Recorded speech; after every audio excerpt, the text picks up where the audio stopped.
আমি একজন অভিভাবক উপদেষ্টার কাছে দাবি জানাবো যেন প্রত্যেক বছর ভর্তি ফি নামে এই ডাকাতি বন্ধ করা হয় এবং ছাত্রদের শিক্ষার উপকরণ যেন বিদেশের মতো একদম কমের মধ্যে নিয়ে আসা হয় এবং ন্যায় নৈতিকতার মধ্যে রাষ্ট্র যেন শিক্ষার জাতির মেরুদণ্ড হিসাবে করতে পারে সেই হিসাবে নজর দিবে এবং আমাদের একটি অনতিবিলম্বে একটি দ্রুত কমিশন গঠন করে এবং এবং একটি সুন্দর সুস্থ ন্যায় ন্যায্যতার মধ্যে ব্যবস্থা নিবে এই আশাবাদ ব্যক্ত রেখে এবং আগামীতে এই আন্দোলন আরো দীর্ঘায়িত হবে এবং আন্দোলন সংগ্রামের সাথে আমরা একতা বোধ করবো এই আশাবাদ ব্যক্ত রেখে যারা আয়োজন করে তাদেরকে ধন্যবাদ জানিয়ে আমি আমার বক্তব্য শেষ করছি। জয় হোক মেহনতি জনতার, জয় হোক গণতান্ত্রিক বাংলাদেশের। ধন্যবাদ সবাইকে। চলে না কিন্তু আমার প্রশ্ন হচ্ছে, আজকে যারা শিক্ষা উপদেষ্টা হয়েছেন, শিক্ষা মন্ত্রণালয়ে আছেন, শিক্ষা অধিদপ্তরে আছেন, একটি ছাত্র যখন একবার একটা স্কুলে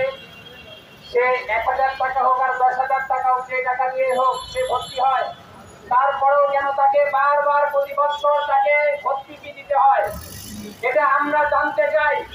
ইভেন প্রত্যেকটা স্কুলে আমার কাছে লিস্ট আছে, আপনারা লিস্ট চাইলে আমি দিতে পারবো। প্রত্যেকটা এমনও কিছু কলেজ ইউনিভার্সিটি আছে যেগুলো বেসরকারি এবং সরকারি, এগুলোতে এক একটা স্কুলে এবং কলেজে 1 লক্ষ 2 লক্ষ পর্যন্ত টাকা ঘুষ দিয়ে সেখানে ভর্তি হতে হয়। আমি জানতে চাই, আজকের এই যারা উপদেষ্টা রয়েছেন, মন্ত্রী রয়েছেন এবং যারা শিক্ষা অধিদপ্তরে রয়েছেন, শিক্ষা মন্ত্রণালয়ে রয়েছেন, আপনাদের কাছে আমার শুধুমাত্র একটি প্রশ্ন, এই সেকশনগুলোতে যারা রয়েছেন আপনাদের কয়জনের বাচ্চা বাংলাদেশের মাটিতে বাংলাদেশের সরকারি স্কুলগুলোতে লেখাপড়া করে? আমার জানতে মন চায়, আমরা জানতে চাই। আপনারা খুব অতি দ্রুত সময়ে আমাদের শিক্ষা ব্যবস্থাটাকে যদি আপনারা ঠিকভাবে কার্যকলাপগুলো চালাইতে না দেন, তাহলে জীবনে কোনোদিন, আমি আপনাদেরকে চ্যালেঞ্জ করে যাচ্ছি, এই বাংলাদেশ থেকে কোনোদিনই এই বাংলাদেশ থেকে দুর্নীতি মুক্ত করতে পারবেন না। দুর্নীতি মুক্ত করতে হলে সর্বপ্রথম শিক্ষা ব্যবস্থাটাকে আমাদের দুর্নীতি মুক্ত করতে হবে।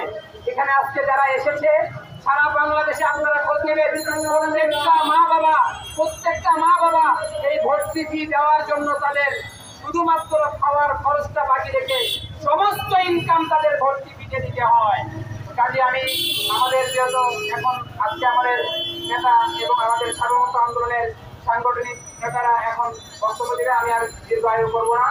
ইনশাআল্লাহ আপনাদের সামনে পরবর্তীতে বিষয়টা বিস্তারিত কথা বলবো। আসসালামু আলাইকুম।